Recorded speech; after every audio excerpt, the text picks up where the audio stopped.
Gloire, ô gloire, remplis-moi, moi et le monde. Le succès de l'entreprise devient si important que Lugras, malgré tous ses efforts, ne peut satisfaire la demande à lui tout seul.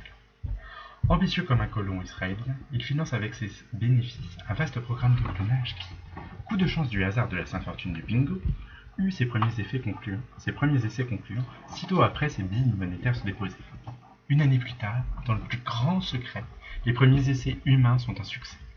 Après la brebis de lit, place au Lugras par 3.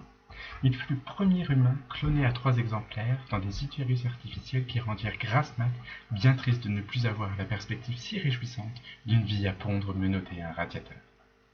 Si sa chirurgie des joues avait déjà repoussé les limites de l'humainement concevable, cette fois-ci, Lugras est sacré graisse-poire de l'humanité, sa graisse étant le motif de l'avancée de la science.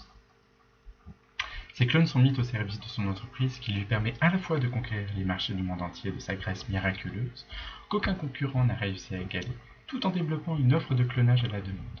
Bientôt, Lugras est maître du monde. Son entreprise ressemble étrangement à une fourmilière, où il est difficile de différencier qui est, pèse, parle, dirige, aime, se déguise en qui. Tous les postes sont occupés par des Lugras, déclinaison du même modèle de base naturelle, au même âge, à la pilosité évolutive, ce qui a permis de lancer une nouvelle marque de perruques frisées par ailleurs. Ce sont les grignons, les petits lucas, serviles collaborateurs, qui se lèvent les uns les autres.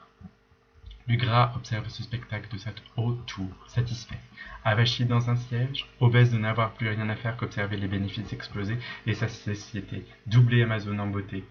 Triomphant, multiplié, il peut enfin dominer. Glory